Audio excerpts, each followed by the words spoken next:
Guys? It's your boy John on Liquidator coming back with another video. Look like Mike McDaniel has some things to say about Kevin STEFANSKI and this unfortunate loss they took in rainy Cleveland. Guys, for this one here, we got to go all the way down to Miami. Let's get it. Let's go.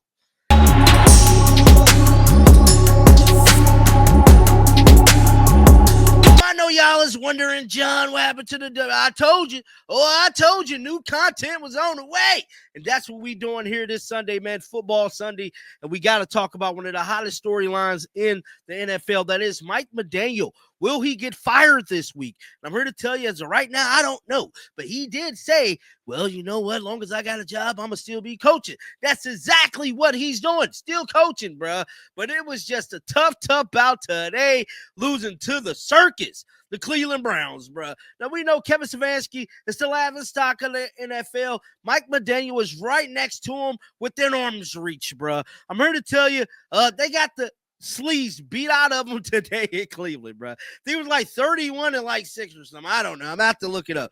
But, guys, Mike McDaniel had a lot to say at the conclusion of this game. And just like I told y'all, man, I still will be covering WNBA content. But for right now, bro, it's football season, and we got to cover other topics. So thank you guys that's going to stick around. And shout out to all the new people that joined the channel. But with all that being said, let's check out what Mike McDaniel had to say. Roll the footage. Will equal immediate loss regardless of what you do. So, I think a game like this, I think we didn't see coming in terms of our prep, but you absolutely, with 100% certainty, have to evaluate everything. I think it goes for, no person or no player or no coach is got their hands clean. And we have to go back to work and starting with me, do a better job. We have an NFL opponent and game next week that we have a lot of work to do. In this meantime, this was a step back for how we play football. I thought we had growth, and generally growth without results is a good thing for your team. In this case, it was not good enough, and you can go on any tangent and be at least partially right, regardless of what angle you take when you get beat like that. Every week you watch tapes, you get better at watching tapes. Doing this, going to practice, and it's kind of been a stretch here where it really hasn't paid off. How do you get it to pay off as soon as next week? Three losses in this league in a row always take its toll. You honestly get to see across the board, the people that you're working with, and we're professionals that need to do our jobs better. So you don't hold anything back. You're very clear in front of the team. The tape never lies. We'll have probably 20 plays that are self-inflicted wounds, and you can't even get on to beating the opponent if you beat yourself. So that's where it is, and we have a long work week ahead of us that we need to make very impactful, and I think the locker room knows that.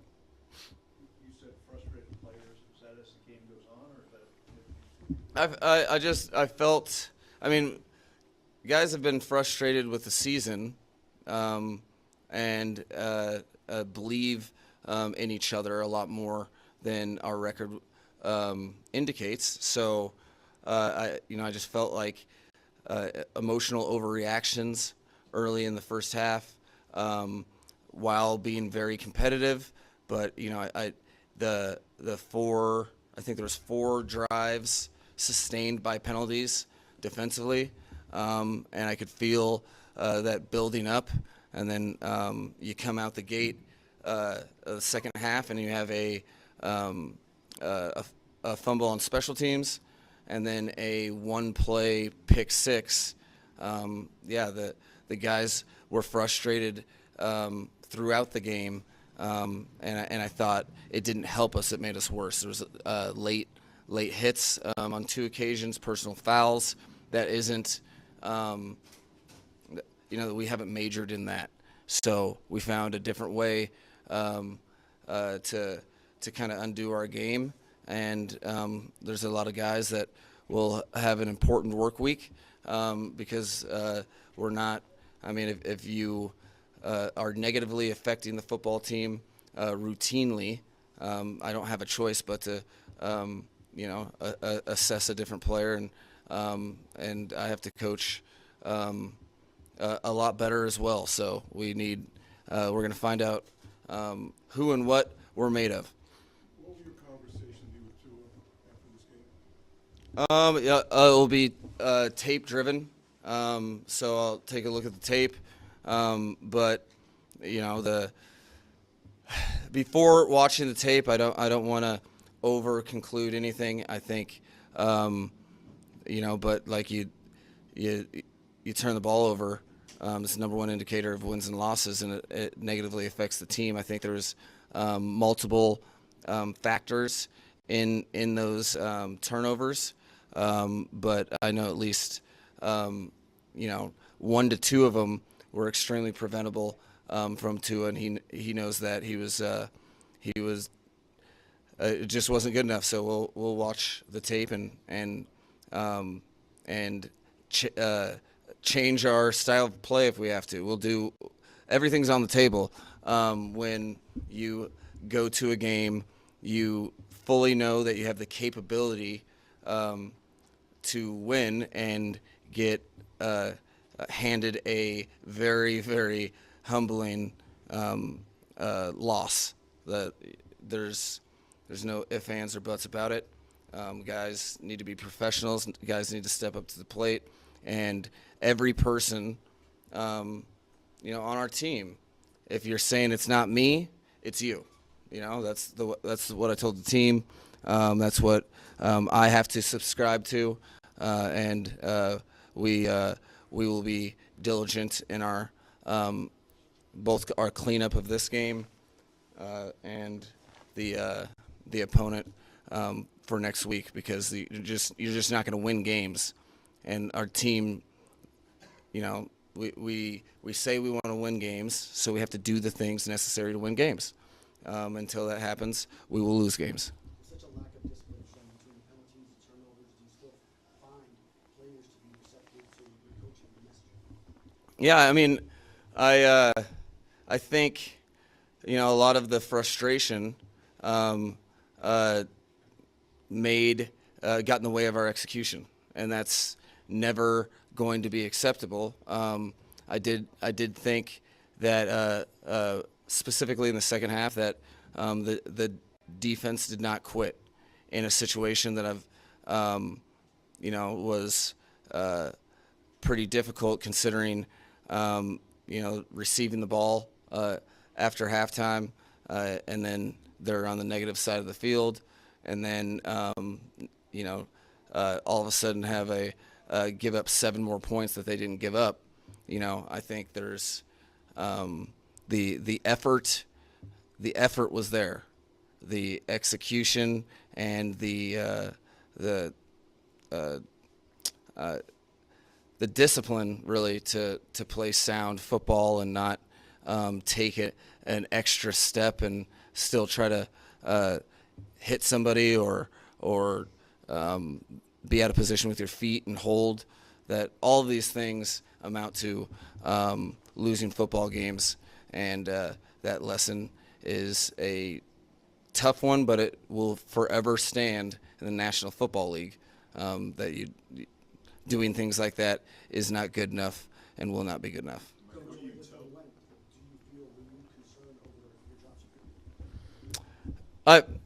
So the way I look at this job is I find it very offensive to all parties involved. If I'm thinking about having the job, I need to be doing my job. So for as long as I coach for the Miami Dolphins in this organization, they'll get everything from me, and I refuse to spend my time thinking about something that you have a job, you do your job, and you do it to the best of your ability.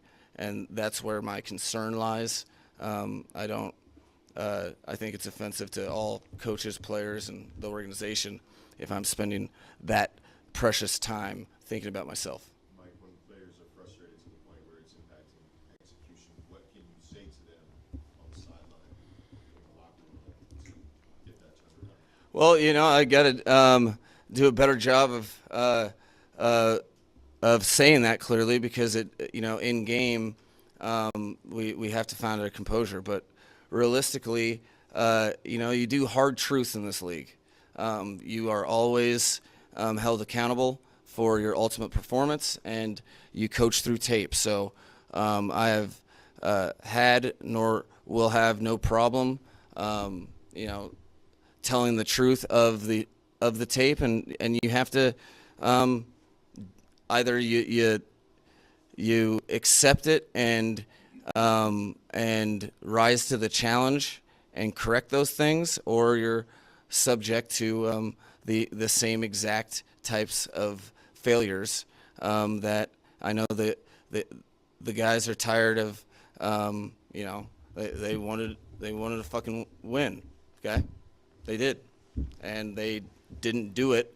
And it's all of us. So I don't think anybody's spared from accountability. I think we all need to look at the mirror, or in the mirror, and the main thing is teams that go through hardships, you double down on those hardships if you don't stick together. So we have to do better collectively, and I'm looking for guys to lean into the team and not try to displace, not try to feel like, okay, I did all right, it wasn't my fault. No, that's not how it works. We all have to stay together, and we all have to be focused if we wanted to improve. Final two questions. Coach, you mentioned the Browns, your defense not giving up, but this Browns offense was beat by a lot. That's the worst in the NFL, and they're out there and doing what they did. Is this offense better than what maybe we think they are, or? Well, I think the National Football League's an ever-evolving process.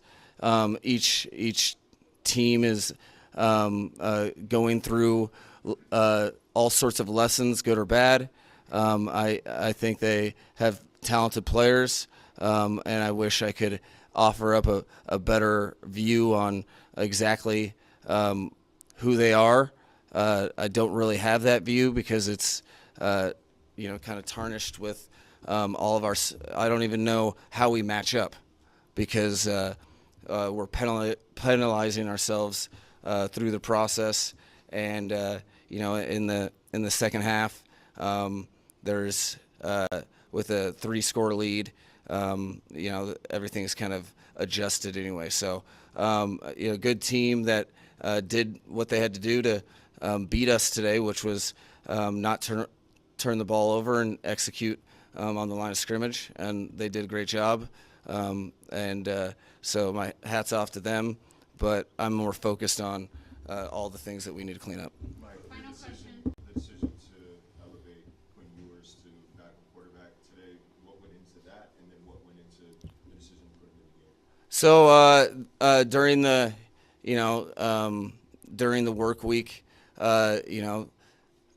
you're offsetting some of the plays that he's making. It was much more about him and what he was doing on the football field. And then realistically, it was an assessment for this game. I thought if a quarterback went in this particular defense, in all the variables compiled, I thought he gave us the best chance to win. So did what people are counting on me to do. And what does that mean moving forward? I didn't make the move with that in mind. I talked to Zach and Quinn that I thought it was this game specifically that based on his practice week and really the opponent, and we'll hit that hard in terms of the evaluation of his plays, momentarily after I get out of this, after I get on the plane. All right, appreciate it.